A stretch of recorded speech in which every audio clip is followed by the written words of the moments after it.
Assalamualaikum warahmatullahi wabarakatuh. Waalaikumsalam. Teman-teman Panwascam dan teman-teman Panwaslu Desa Kecamatan Cikedal yang saya banggakan dan saya cintai semuanya. Kebetulan saya lagi bersama Bapak Anton. Beliau selaku staf divisi pengawasan Bawaslu Kabupaten Pandeglang. Kebetulan sekarang kita sedang tahapan pemutahiran data pemilih yang subtahapannya adalah pencocokan dan penelitian garis miring coklit. Untuk itu tidak salah juga saya akan meminta Pak Anton untuk sedikit menjelaskan bagaimana tata cara pengawasan coklit, lebih teknisnya, lebih detailnya dan lebih jelasnya, agar teman-teman bisa memahami utuh apa itu maksud dari pengawasan coklit. Kepada Pak Anton dipersilakan Pak, silakan. Baik, terima kasih Pak Anang. Assalamualaikum warahmatullahi wabarakatuh. Salam. Kepada kawan-kawan Panwaslu Kelurahan Desa Sekecamatan Cikedal khususnya atau Sekabupaten Pandeglang yang berada di Pandeglang yang sedang mengawas ataupun yang sedang melakukan rekap ataupun yang sedang santai sambil mengopi. Baik, terkait dengan pengawasan coklit pada tahapan pemutakhiran data pemilih di Pilkada Pandeglang tahun 2020, yang harus kita fokuskan adalah pengawasan prosedur coklit. Pengawasan prosedur coklit. Jadi kawan-kawan PKD ini jangan juga terlalu fokus terhadap alat kerja yang kemarin kita sebar. Maksud daripada kenapa kita sebar alat kerja itu, silakan dikaji bersama-sama bagaimana cara pengisiannya, kalaupun nanti akan kita kuatkan. Ya, okay. Sementara ini prosedur saja dahulu, prosedur bagaimana mereka mencoklit, apakah mereka menanyakan KTP dan KK, kemudian apakah mereka menanyakan apakah ada pemilih yang baru, pemilih yang meninggal, segala macam dan lain halnya terkait dengan coklit, itu saja dahulu. Terus kemudian kan apakah mereka menempel stiker ataukah misalkan contoh kasusnya ketika ada di kita kan banyak majelis taklim. Ya. Lalu si coklit kebetulan ikut mengaji di sana. Sekalian mencoklit dicoklit di sana, stikernya dikasih. Enggak ditempelkan langsung. Itu prosedur yang tidak boleh dilakukan oleh PPDP. Kemudian mencoret yang TMS segala macam, itu nanti penjelasan TMS, MS dan perlakuan seperti apanya kita akan bersama-sama kuatkan dari Bawaslu Kabupaten melalui Panwascam. Dan tak lupa juga kawan-kawan PKD itu harus terus mempelajari. Kita sudah sebar kemarin buku panduan PPDP apa saja yang mereka lakukan, dan itu yang harus kita awasi, Pak.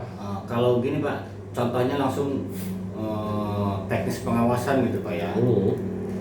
Apakah melekat, apakah audit, apakah bagaimana? Apakah melekat seperti perpak gitu, apakah gimana? Yang pertama itu melekat. Melekat itu berdasarkan kerawanan. Ya. Contoh misalkan di kita kan banyak ya yang letak geografis dalam satu TPS tapi rumahnya yang 3 orang misalkan di sana, 3 orang di sini misalkan. Jadi itu pengawasan wilayahnya yang seperti itu satu misalkan. Yang kedua, yang PPDP-nya juga bingung terhadap alat kerja mereka, Pak Anang. Ini harus gimana, sehingga terjadilah kesalahan input, terus kemudian proses yang mereka yang harus lakukan ternyata dilewati. tahu-taunya mereka itu ada hasil yang dilaporkan ke PPS. Misalkan yang hari ini dicoklit itu MS-nya 10, TMS-nya 20, tapi prosedur yang harusnya mereka lakukan itu terlewati itu. Terus kemudian ya jadi kawan-kawan PKD ini yang dicoklit ini, yang tadi itu pengawasan melekat. Ada yang melekat berarti? Ada. Pada satu hari itu dia melekat ke salah satu PPDP. Bisa satu. Terus sorenya pindah ke PPDP lain. Bisa. Kalau sorenya pindah ke PPDP lain, kasihan PKD-nya. Oh, kasihan. Jadi bagaimana, makanya penting pengawas itu dalam setiap tahapan harus melakukan persiapan. Persiapan itu salah satunya adalah pemetaan kerawanan. Misalkan di coklit ini kerawanannya yang pertama geografis, terus kemudian pemilihnya hampir upper load dalam satu TPS, kemudian PPDP-nya, SDM-nya kurang mumpuni yang tadi saya sebutkan itu. Jadi tahu-tahu ada hasil saja, sementara mereka tidak melakukan dan tidak memahami alat kerja, Pak. Itu. Kalau penuangan hasil alat kerja dari PKD itu gimana, Pak? Misalkan? Penuangan itu semua tahapan, semua pelaksanaan pengawasan itu tetap dasarnya adalah POM-A. Dari POM-A. POM-A mau apapun itu, mau dari Bawaslu RI diturunkan alat kerja coklit, mau dari Bawaslu provinsi, mau dari Bawaslu kabupaten diturunkan alat kerja coklit, itu sebagai lampiran daripada POM-A. Tetap dasarnya itu POM-A. Apa yang dilakukan pada saat pengawasan itu harus tercatat peristiwanya di dalam POM-A, sehingga Panwascam, Bawaslu dan jajarannya ke atas ketika membaca POM-A itu, jadi mereka mengetahui, kami mengetahui apa yang dilakukan oleh rekan-rekan PKD. Oke, Pak ya. Kalau ini kan ada alat kerja audit ya kayaknya. Ini gimana maksud teman-teman audit ini? Audit itu dilakukan terhadap pemilih yang sudah dicoklit atas keterangan PPS, Pak. Berarti dilakukan kepada pemilih yang sudah dicoklit atas keterangan PPS. Jadi si PKD minta data ke PPS lah kalau gitu. Siapa aja yang boleh dicoklit gitu, Pak? Bisa seperti itu. Bisa yang kedua, kan kawan-kawan PKD ini hafal wilayahnya. Ya. Hafal wilayahnya. Jadi bisa misalkan habis dari Panwascam, habis kajian ataupun habis rakor segala macam, itu pulangnya bisa sambil dilihat-lihat, udah ada stiker coklit belum. Kalau misalkan belum mendapatkan ataupun belum koordinasi dengan pihak PPS, pihak PPDP, lihat aja stiker coklitnya. Oh, ini berarti sudah dicoklit. Disamperin, Pak. Diinvestigasi, ditanya. Ya, ditanya. Bapak dicoklit dengan cara bagaimana? Ya, Bapak. Assalamualaikum. Atau biasa kalau di kita mah tetap ya harus baik-baik investigasinya. Ya, tanya aja. Tanya di Bapak dicoklit seperti apa, jumlah pemilih yang sebenarnya berapa gitu. Terus kemudian anak Bapak misalkan ada yang sudah umur 17 tahun belum, ada yang udah menikah belum gitu. Atau iya itu pokoknya mah yang masuk kriteria atau pemilih yang MS ya, pemilih yang MS. Bila perlu divideokan saat melakukan audit kepada pemilih. Melakukan audit itu penting. Dokumentasinya divideokan karena kan kita penulisan POM-A itu biasanya dilakukan ataupun atas panduan Panwascam di sekret Panwascam. Jadi di video ataupun dicatat, fotonya ada. Kemudian yang paling menarik adalah fokus di pengawasan coklit ini, Pak Anang. Yang pertama adalah tadi ya, audit coklit itu yang pertama adalah terhadap pemilih, mohon maaf, disabilitas itu ada.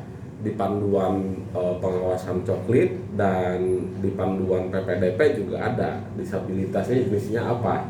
Ini kebanyakan diabaikan oleh para PPDP ataupun PPS sampai ke Pemilih pun juga begitu Pak. Ke sana. Suka ada orang yang nggak mau didata gitu anaknya gitu. Iya betul, tapi tetap itu harus jadi fokus kita. Itu satu. Yang kedua, pemilih baru. Pemilih Ya. baru. Pemilih baru, Pak Anang. Hmm. Pemilih baru itu misalkan ada yang 17 tahun. Ada yang 17 tahun. Tapi belum punya KTP gimana Pak? Nah, itu tanyakan ke keluarga. Belum punya KTP, Pak. Pasti mereka menyimpan dokumen yang lain selain KTP. Kakak, satu, ijazah, akte. Bila perlu tanyakan foto itu. Itu nanti dilampirkan ke POM A sebagai temuan Kalau dia tidak masuk ke AAKWK, ke pemilih baru. ke pemilih baru, tidak dicoklit sama PPDP.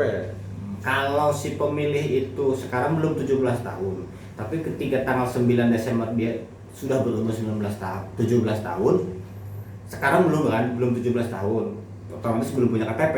Iya. Nanti tanggal 9 Desember dia udah 17 tahun. Nah, itu perlakuannya bagaimana seharusnya PPDP, Pak? Harusnya mah dimasukkan Ke AAKWK. bukan ke AKWK, jadi ke pemilih baru. Iya, ke AAKWK, pemilih Itu baru. iya, ke pemilih Meskipun baru. dia tidak punya KTP. Itu iya. Jadi nanti pada akhirnya sama KPU itu sama KPK pemilih baru dan ada juga pemilih yang nantinya tidak ber-KTP, non KTP, nanti dimasukkannya di situ non KTP. Gitu. Nanti dia ada di DPT nanti. Iya. Meskipun nggak punya KTP. Itu iya, nanti kan itu didorongnya ke Dukcapil oleh KPU Untuk itu. meskipun nanti pada hari H pemungutan dia harus membawa bukan undangan, surat pemberitahuan C6 dan KTP elektronik Iya. agar bisa masuk Iya. ke TPS. Terus kemudian tanyakan ke pemilih bagaimana ini si PPDP ini bisa menempel di sini, tata caranya. Itu yang pertama. Yang kedua, tanyakan bukti si PPDP itu datang ada kan AA2 KWK. Ada tanda buktinya Tanda itu. bukti ada. Tanda bukti itu sama stiker kalau tidak salah.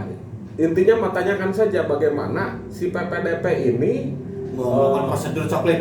melakukan prosedur coklit dan menempel stiker ini. Oh, cenah kami mah iya Pak, cenah diberen aja balik di masjid sama si PPDP. Nah itu foto, kemudian catat siapa pemilihnya, masukkan ke dalam POM A, berarti ada dugaan pelanggaran, koordinasikan dengan Panwascam.